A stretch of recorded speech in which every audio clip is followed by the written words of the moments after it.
নমস্কাৰ আজি আপোনালোকৰ মাজলৈ অন্য এটি ভিডিঅ' লৈ আহিছোঁ যিটো ভিডিঅ'ত আমি আলোচনা কৰিম এই পৃথিৱীৰ 5টা উপাদানৰ ভিতৰত এটা উপাদান সেই উপাদানটো হৈছে বায়ু বায়ুৰ যদি আমি সংজ্ঞা চাবলৈ যাওঁ বা বায়ু কাক বোলে তেতিয়া হলে আমি কম বায়ু হৈছে একবিধ মিশ্ৰিত গেছীয় পদাৰ্থ পৃথিৱী পৃষ্ঠৰ পৰা কিছু উচ্চতালৈ ইয়াৰ চাৰিওফালে নিৰবিচ্ছিন্নভাৱে যি এক গেছীয় আৱৰণে আৱৰি আছে তাকে বায়ু বা বায়ুমণ্ডল বুলি কোৱা হয় পৃথিৱী পৃষ্ঠৰ আমি য'তেই নাথাকো কিয় অন্য বস্তু থাকক বা নাথাকক বায়ু কিন্তু থাকিবই বায়ুৰ ভৰ আৰু ওজন আছে আৰু ইয়াৰ ওজনে এক চাপৰ সৃষ্টি কৰে যি এক বল প্ৰয়োগ কৰে সচৰাচৰ দেখা পোৱা বায়ুৰ কেইটামান ব্যৱহাৰ এনে ধৰণৰ এক নম্বৰ যান বাহনৰ চকাত যেতিয়া বায়ু থাকিব চকা বা তেনেকুৱা বস্তুত তেতিয়া সহজতে বাহনখনে বা সেই বস্তুটোৱে গতি ল'ব পাৰে আৰু যি এক জোকাৰণিৰ সৃষ্টি হয় সেই জোকাৰণিটো কম হয় 2 নম্বৰ ব্যৱহাৰ আমি যদি চাবলৈ যাওঁ তেতিয়া হলে পাংখা বা ফেন ব্যৱহাৰ কৰোঁ এই পাংখাখনে তাৰ যেটো চাৰিওফালে থকা বায়ুখিনি এই ঘূৰণৰ ফলত বায়ুটো তললৈ হেঁচি দিয়ে আৰু আপোনালোকে ফেনবোৰ লক্ষ্য কৰিব এটা অংশ অকণমান বেকা হয় সেই বেকা অংশটোৱে চাৰিওফালে থকা বায়ুখিনি তললৈ বা কাষলৈ ঠেলি দিয়ে আৰু ইয়াৰ ফলত আমাৰ শৰীৰ ঠাণ্ডা হয় 3 নম্বৰ ভেকুৱাম সৃষ্টি কৰিবলৈ বিভিন্ন যন্ত্ৰপাতিত ভেকুৱাম সৃষ্টি কৰিবলৈ বায়ু ব্যৱহাৰ কৰা হয় উদাহৰণস্বৰূপে আমি দেখি থকা ৰেলগাড়ীত ভেকুৱাম ব্ৰেক ব্যৱহাৰ কৰা হয় 4 নম্বৰ জীৱ-জন্তুসমূহ জীয়াই থাকিবলৈ প্ৰাকৃতিকভাৱে বায়ু গ্ৰহণ কৰে উদাহৰণস্বৰূপে যদি আমি চাবলৈ যাওঁ এই যেটো মুৰ্গীয়ে চিঞৰি আছে এই মুৰ্গীটো বায়ু গ্ৰহণ কৰিয়ে জীয়াই আছে বিভিন্ন প্ৰাণী গৰু ছাগলী হাঁহ পাৰ বা আমি মানুহবোৰ এই বায়ু গ্ৰহণ কৰিয়ে জীয়াই আছো বা বৰ্তি আছো 5 নম্বৰ উদাহৰণ হৈছে হুইসেল বজাবলৈ বা বেলুন ফুলাবলৈ এই বায়ু ব্যৱহাৰ কৰা হয় মই যেতিয়া সৰু আছিলো তেতিয়া এই পাত অৰ্থাৎ মই লেচুৰ পাত ব্যৱহাৰ কৰিছিলো লেচুৰ পাত ধুনীয়াকৈ গোল কৰি আপটো অলপমান টিপি দি কেনে ধুনীয়াকৈ কি কৰিছিলো বজাইছিলো এটা ধুনীয়া শব্দ তাৰ পিছত আৰু যদি আমি এটা উদাহৰণ চাওঁ যেতিয়া আমি সৰু আছিলো বা মই সৰু আছিলো তেতিয়া ওচৰৰ নামঘৰত যদি কিবা এটা অনুষ্ঠান পাতে তাত কি ব্যৱহাৰ কৰা হয় ধূপ ব্যৱহাৰ কৰা হয় সেই ধূপৰ পেকেটত ধূপ থকা যেটো এটা প্লাষ্টিকৰ সৰু এটা বেগ থাকে এই ধূপকেইডাল উলিয়াই লৈ বা ধূপ জ্বলোৱাৰ পিছত পেকেটটো মনে মনে আনি কি কৰিছিলো ফুলাই কেনে অলপমান টাকিয়ে দি যাতে বায়ুটো ওলাই যাব নোৱাৰে তাৰ পিছত 10খন হাতেৰে এনেকে বজাইছিলো থপকে শব্দ উঠিছিল সেইটো এটা ভাল লাগে বায়ু হৈছে এনে এটা উপাদান যাক আমি কি কৰিব পাৰো অনুভৱ কৰিব পাৰো যেতিয়া আমি বাহন চলাও বা বাহনত উঠি কৰবালৈ যাওঁ তেতিয়া কি কৰে বায়ুৱে সন্মুখৰ বায়ুৱে আমাক কি কৰে আঘাত কৰে তাৰ ফলত কি হয় আমাৰ চলাচলাবিলাক কি হয় মানে কি লৰচৰ কৰিব ধৰে বা চুলি তুলিবিলাক লৰিব ধৰে এইটো এটা হৈছে বায়ুৰ আমি বায়ু যে আছে তাক আমি অনুমান কৰিব পাৰো বায়ু হৈছে এনে এটা উপাদান যাক আমি চকুৰে দেখা নাপাওঁ কিন্তু যেতিয়া আমি থোপা দিওঁ বা জাবৰ জ্বলাওঁ তেতিয়া কি দেখা পাওঁ তেতিয়া আমি দেখা পাওঁ এইটোৱে যে যেতিয়া থোপা দিওঁ থোপাৰ চাৰিওফালে যিখিনি বায়ু থাকে সেই বায়ুখিনি গৰম হয় আৰু গৰম হলে বায়ুখিনি পাতল হয় আৰু পাতল বায়ু তেনেকুৱা পৃষ্ঠত বা তলৰ অংশত থাকিব নোৱাৰে তেতিয়া পাতল বায়ু ওপৰলৈ উৰি যায় অৰ্থাৎ বায়ু যে আছে তাক আমি দেখা পোৱা যেন লাগে যেতিয়া আমি উশাহ লওঁ বা আমি এৰি দিওঁ তেতিয়া আমি কি গ্ৰহণ কৰিলো বায়ু যিহেতু আমি জানো যে বায়ুৰ গন্ধ নাথাকে তেতিয়া হলে যেতিয়া সন্ধিয়া শেৱালি ফুল ফুলে শেৱালি ফুলৰ সুবাস কেনেকৈ পাওঁ, বা যেতিয়া আমি ধূপ ধূনা জ্বলাওঁ বা সেই গোন্ধ আমি কেনেকৈ পাওঁ। আৰু যদি আমি এটা উদাহৰণ চাওঁ, যেতিয়া পাকঘৰত কিবা এটা বনোৱা হয় বা আঞ্জাৰ সম্ভাৰ মাৰা হয়, তেতিয়াহ'লে আমি সেই চেণ্ট কেনেদৰে পাওঁ। বায়ুত সাধাৰণতে বস্তু এটাই যেতিয়া পৰিৱেশৰ লগত ক্ৰিয়া কৰে আৰু সেই ক্ৰিয়াৰ প্ৰতিক্ৰিয়া স্বৰূপে সেই বস্তুটোত থকা কিছুমান অণু বা উপাদান বায়ুত মিলিত হয়, আৰু সেই মিলিত হোৱা বায়ু নাকেৰে যেতিয়া হাওঁফাওঁলৈ সুমুৱাই যায়, হাওঁফাওঁত সুমুৱাৰ আগতে আমাৰ নাকত কিছুমান কি আছে, স্নায়ুকোষত বা স্নায়ুকোষত যি উদ্দীপক সৃষ্টি হয়, সেই উদ্দীপকে গন্ধ এটা চিনাক্ত কৰে।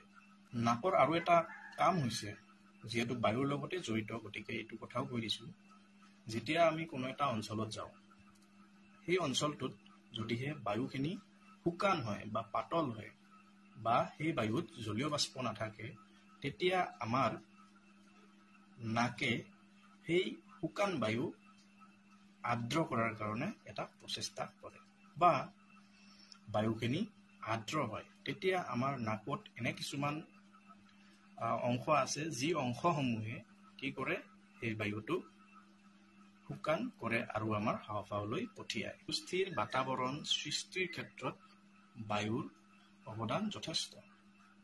আমি জানো, বায়ু এবিধ গেছীয় মিশ্ৰিত পদাৰ্থ। মিশ্ৰিত বুলি কোৱাৰ লগে লগে এই বায়ুত বিভিন্ন উপাদান আছে। উদাহৰণস্বৰূপে 78% নাইট্ৰজেন আছে, 21% অক্সিজেন আছে, 0.9% আৰ্গন, 0.03% কাৰ্বন আৰু 0.07% অন্যান্য গেছ বা জলীয় বাষ্প আছে। যিহেতু এইকেইটা প্ৰধান উপাদান, গতিকে এই উপাদানকেইটাৰ বিভিন্ন ব্যৱহাৰ আমি দেখিবলৈ পাওঁ। 1 নম্বৰতে নাইট্ৰজেন গেছ। পৃথিৱীত এই নাইট্ৰজেন গেছৰ পৰিমাণ যথেষ্ট। খাদ্য বস্তু এটা ভালে ৰাখিবলৈ ব্যৱহাৰ কৰা হয়। যিহেতু নাইট্ৰজেন হৈছে এবিধ নিৰাপদ জাতীয় গেছ, গতিকে বিভিন্ন পৰীক্ষা নিৰীক্ষা কৰিবলৈ ব্যৱহাৰ কৰা হয়। অক্সিজেন গেছৰ ব্যৱহাৰ। তো বায়ুত যে অক্সিজেন গেছ আছে, সেই গেছ কি হিচাপত আছে আমি যদি চাবলগীয়া হয়, প্ৰথমতে আমি এটা সাধাৰণ পৰীক্ষা কৰিম। সেই পৰীক্ষাটোৰ বাবে আমাক প্ৰয়োজন হ'ব এডাল মম। যিহেতু মোৰ মম নাই, গতিকে মই এটা ছাতি লৈছোঁ। এই ছাতিত আমি কি কৰিম, প্ৰথমতে তেল অলপ দিম।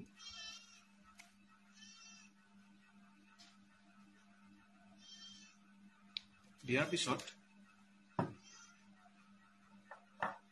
এইটো আমি জ্বলাম।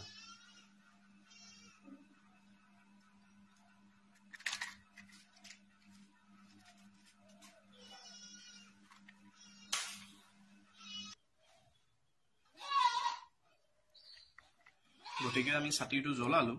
তাৰপিছত এই পৰীক্ষাটো কৰিবৰ বাবে আমি এই গিলাচটো আমি ঢাকি দিম। তেতিয়া আমি গম পাম যে কি হয়।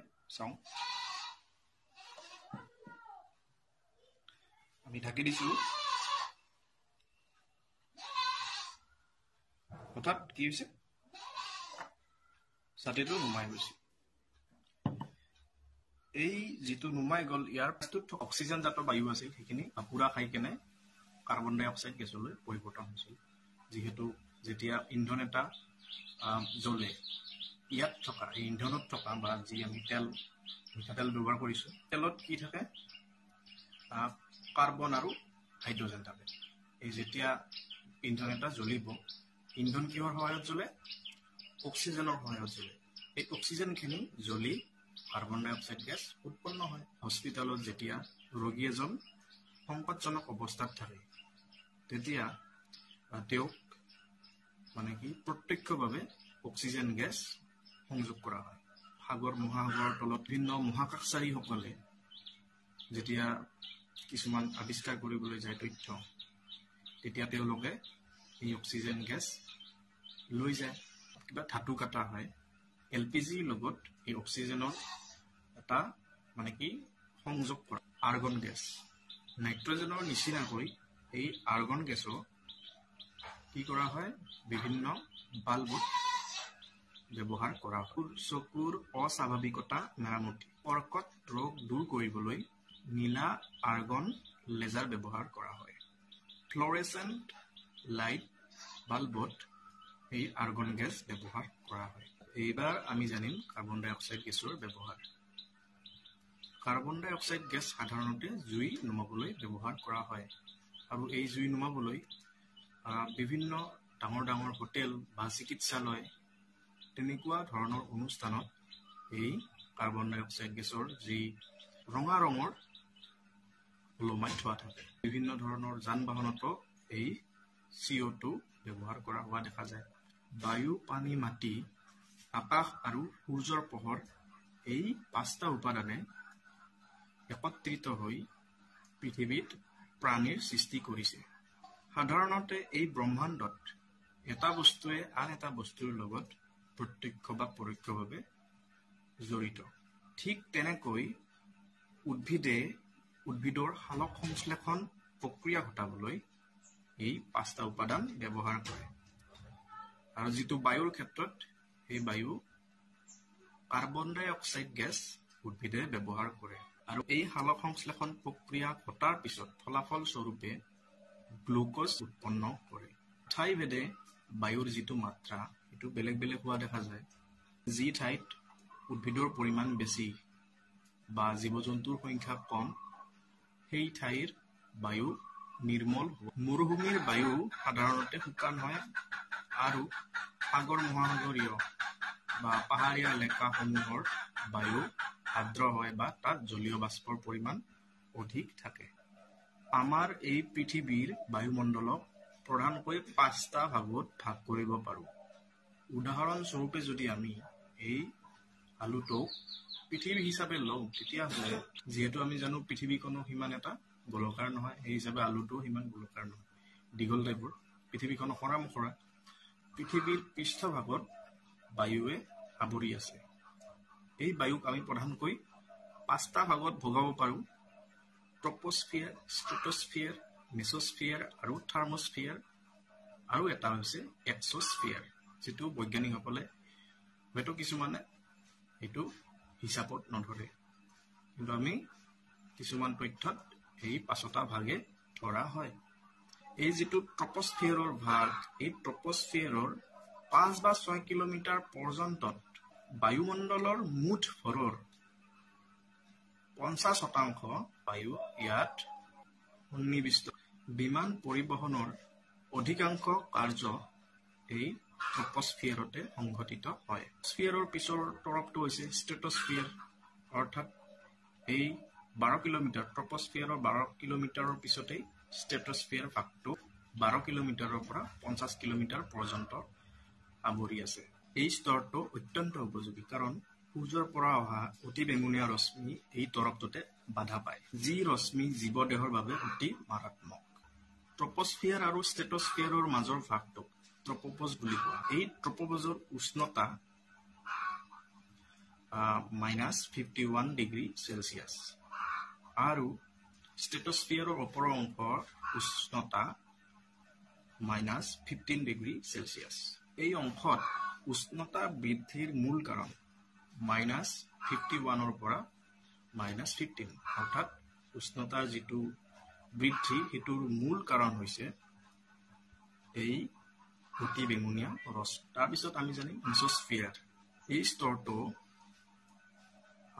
ষ্ট্ৰেটোস্ফিয়াৰৰ 50 বা 55 কিলোমিটাৰৰ পৰা 80 বা 85 কিলোমিটাৰ পৰ্যন্ত আৱৰি আছে এই তৰফটোৰ গড় উষ্ণতা -85 ডিগ্ৰী সেলসিয়াস বায়ুমণ্ডলত প্ৰৱেশ কৰাৰ লগে লগে বেছিভাগ উল্কাপিণ্ড এই তৰফটোতে জ্বলি ধ্বংস হৈ যায় মেছোস্ফিয়াৰৰ পিছৰ তৰফটো হৈছে থাৰ্মোস্ফিয়াৰ এই থাৰ্মোস্ফিয়াৰ তৰফটো 80 বা 85 কিলোমিটাৰৰ পৰা 700 কিলোমিটাৰ পৰ্যন্ত ওপৰলৈ আছে এই অংশৰ উষ্ণতা 200 ডিগ্ৰী সেলসিয়াসৰ পৰা 2000 ডিগ্ৰী সেলসিয়াস পৰ্যন্ত হোৱা দেখা যায়।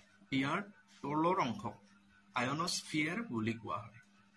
প্ৰথম তৰপটো হৈছে ট্ৰপোস্ফিয়াৰৰ, তাৰে ওপৰৰ তৰপটো হৈছে ষ্ট্ৰেটোস্ফিয়াৰ, ষ্ট্ৰেটোস্ফিয়াৰৰ ওপৰৰ তৰপটো হৈছে মেসোস্ফিয়াৰ, আৰু মেসোস্ফিয়াৰৰ ওপৰৰ তৰপটো হৈছে থাৰ্মোস্ফিয়াৰ, আৰু থাৰ্মোস্ফিয়াৰৰ ওপৰৰ তৰপটো এক্সোস্ফিয়াৰ।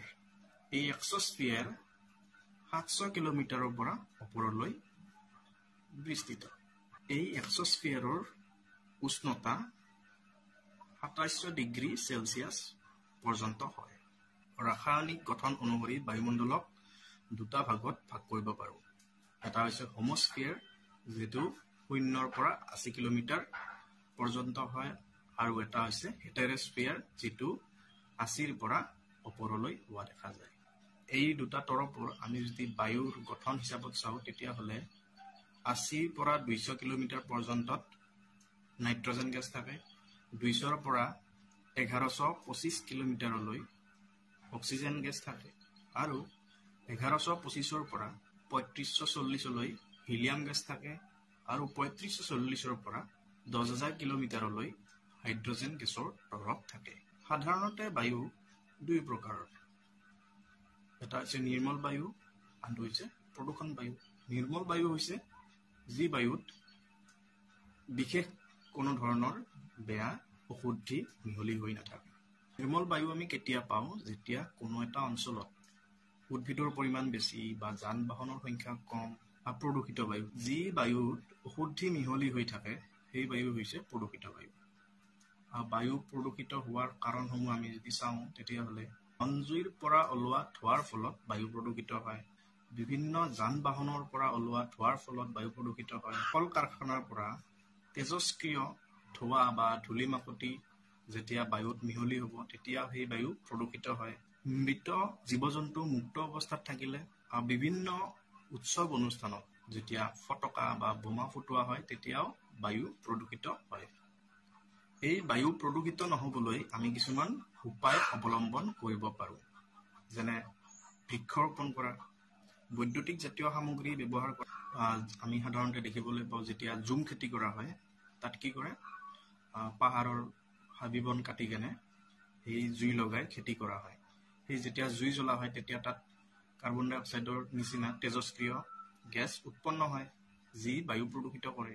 ইন্ধনজাত গাড়ীৰ সংখ্যা কম কৰে, জৈৱিক কৃষি পদ্ধতিত খেতি কৰিবলৈ মানুহক সজাগ কৰা বা উৎসাহিত কৰা, জনসংখ্যা বৃদ্ধি ৰোধ কৰা।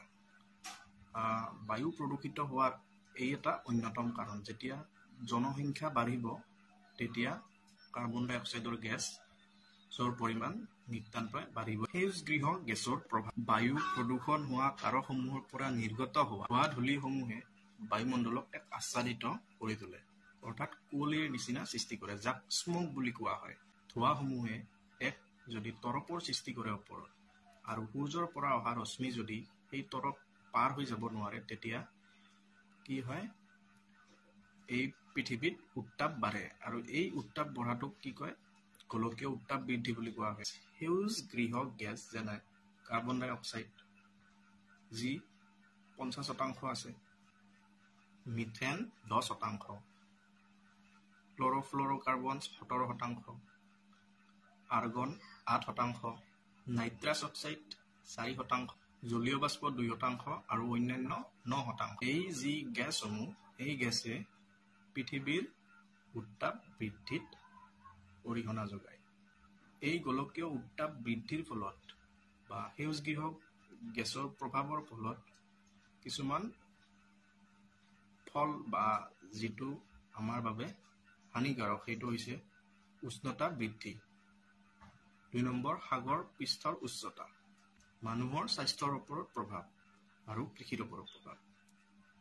মানুহৰ স্বাস্থ্যৰ ওপৰত প্ৰভাৱ যদি আমি চাবলৈ যাওঁ, আজিকালি বিভিন্ন ধৰণৰ ছালৰ ৰোগ বা বিভিন্ন বেমাৰ অতি সোনকালে আমাৰ দেহত হোৱা দেখা যায়। IQ এয়াৰৰ তথ্য অনুসৰি 2023 চনত আটাইতকৈ প্ৰদূষিত হোৱা ঠাইসমূহ বা দেশসমূহ হৈছে 1 নম্বৰত বাংলাদেশ, 2 নম্বৰত পাক, আৰু 3 নম্বৰত ভাৰত, 4 নম্বৰত তাজিকিস্তান। সেই অনুপাতে যদি আমি চাবলৈ যাওঁ আটাইতকৈ ভাল বায়ু থকা বা যিটো পৰিৱেশ ভাল সেই দেশকেইখন হৈছে Australia, Estonia, Finland, Grenada, Iceland, New Zealand, Canada আৰু ব্ৰুনেই। এইকেইখন দেশত আমি নিৰ্মল বায়ু বা প্ৰদূষণমুক্ত এটা পৰিৱেশ পাওঁ। 2023 চনৰ এই IQAIR তথ্য অনুসৰি ভাৰতৰ কেইখনমান চহৰ আছে যিকেইখন চহৰ প্ৰদূষিত। গুৰুগ্ৰাম যিখন হাৰিয়ানা ৰাজ্যৰ চহৰ এখন, পাটনা যি বিহাৰৰ এখন চহৰ, মুজাফাৰপুৰ যি বিহাৰৰ এখন চহৰ, নাছিক, ফাৰিদাবাদ এইকেইখন হৈছে ভাৰতৰ অন্যতম চহৰ যিকেইখন চহৰত প্ৰদূষিত বায়ু পোৱা যায় বা আমাৰ মানুহ বা অন্যান্য জীৱ জন্তু জীয়াই থকাত কিছু অসুবিধা হয়। তাৰপিছত ঠিক তেনেকৈ আন কেইখনমান চহৰ হৈছে যিকেইখন চহৰ অতি নিৰ্মল বায়ু অৰ্থাৎ পৰিৱেশটো ভাল। মোৰাদাবাদ যিখন উত্তৰ প্ৰদেশত অৱস্থিত, যোধপুৰ যিখন ৰাজস্থানত অৱস্থিত, মিৰাট উত্তৰ প্ৰদেশত অৱস্থিত, জাবলপুৰ মধ্যপ্ৰদেশত অৱস্থিত, আগ্ৰা উত্তৰ প্ৰদেশত অৱস্থিত, ৰায়পুৰ ছত্তীশগড়ত অৱস্থিত, হায়দৰাবাদ তেলেংগানাত অৱস্থিত, ইন্দোৰ মধ্যপ্ৰদেশত অৱস্থিত, বেংগালুৰু কৰ্ণাটকত অৱস্থিত আৰু নবী মুম্বাই যিখন মহাৰাষ্ট্ৰত অৱস্থিত। এই যিকেইখন চহৰ এইকেইখন চহৰত প্ৰাণীসমূহ জীয়াই থকাত ইমান এটা অসুবিধা নহয় অৰ্থাৎ নিৰ্মল বায়ু বা প্ৰদূষণমুক্ত বায়ু পোৱা যায়। যদি আমি চাবলৈ যাওঁ বায়ুৰ সংক্ষিপ্ত এটা থুলমূল আভাস তেতিয়াহ'লে বায়ু এবিধ মিশ্ৰিত গেছীয় পদাৰ্থ। এই পৃথিৱী পৃষ্ঠত আগুৰি আছে। বায়ুৰ প্ৰধান উপাদানকেইটা হৈছে নাইট্ৰজেন, অক্সিজেন, কাৰ্বন ডাই অক্সাইড, আৰ্গন আৰু জলীয় বাষ্প। তাৰপিছত বায়ুমণ্ডলক আমি ট্ৰপস্ফিয়াৰ, ষ্ট্ৰেটোস্ফিয়াৰ, মেছস্ফিয়াৰ, থাৰ্মস্ফিয়াৰ আৰু এটা হৈছে যিটো এক্সস্ফিয়াৰ। কিছুমানে হয়তো এইটো গ্ৰহণ নকৰে। ৰাসায়নিক গঠন অনুসৰি আমি দুটা ভাগত ভাগ কৰিব পাৰোঁ, হোমস্ফিয়াৰ আৰু হেটেৰস্ফিয়াৰ। যিটো 0ৰ পৰা 80 কিলোমিটাৰ হোমস্ফিয়াৰ আৰু 80ৰ পৰা ওপৰলৈ এইটো হৈছে হেটেৰস্ফিয়াৰ। গোলকীয় উত্তাপ বৃদ্ধিৰ ৰোধ কৰিবলৈ আমি কি কৰিব লাগিব? বৈদ্যুতিক জাতীয় গাড়ী আমি ব্যৱহাৰ কৰিব লাগিব। ইন্ধনজাত গাড়ীৰ সংখ্যাটো আমি কমাই দিব লাগিব। গছ গছনিৰ পৰিমাণ যিটো আমি কটা বন্ধ কৰিব লাগিব, তাৰ পৰিৱৰ্তে আমি বৃক্ষৰোপণৰ নিচিনা কাৰ্যসূচী অনুষ্ঠিত কৰিব লাগিব। হয়তো আজিকালি বিভিন্ন অনুষ্ঠানত এই বৃক্ষৰোপণ কাৰ্য পালন কৰা হয়। উদ্ভিদ আৰু প্ৰাণীসমূহৰ মাজত এটা ওতঃপ্ৰোত আমাৰ সম্পৰ্ক আছে। আমি কাৰ্বন ডাই অক্সাইড গেছ এৰি দিওঁ আৰু অক্সিজেন গেছ গ্ৰহণ কৰোঁ, আৰু উদ্ভিদে ঠিক তেনেকৈ অক্সিজেন গেছ তেওঁলোকে এৰি দিয়ে আৰু কাৰ্বন ডাই অক্সাইড গেছ গ্ৰহণ কৰে। কিন্তু ৰাতিৰ ক্ষেত্ৰত সেইটো কিছু পৰিৱৰ্তন হয়। ৰাতি তেওঁলোকেও অৰ্থাৎ উদ্ভিদেও অক্সিজেন গেছে গ্ৰহণ কৰে। তেওঁলোকে ৰাতি কোনো ধৰণৰ খাদ্য প্ৰস্তুত নকৰে। আৰু উদ্ভিদৰ পৰা আমি বিভিন্ন ধৰণৰ কি পাওঁ? খাদ্য পাওঁ, যিসমূহ আমি গ্ৰহণ কৰি আমাৰ জীৱন অতিবাহিত কৰোঁ। গতিকে আমি উদ্ভিদৰ ওপৰত প্ৰত্যক্ষভাৱে আমি নিৰ্ভৰশীল। আমি এই পানী চাবলৈ যাওঁ। এই যিটো পানীটো গেছৰে এটা বা বায়ুৰে এটা অংশ, হাইড্ৰজেন আৰু অক্সিজেন। হাইড্ৰজেনৰ কি দুটা পৰমাণু। আগৰ আমি যিটো ভিডিঅ' আছিল সেইটোত আমি আলোচনা কৰিছোঁ এই বিষয়ে। এই যিটো বায়ুৰ ক্ষেত্ৰত আমি কিছু আলোচনা কৰিলোঁ, হয়তো এইখিনিয়ে পৰ্যাপ্ত নহয়। ধন্যবাদ।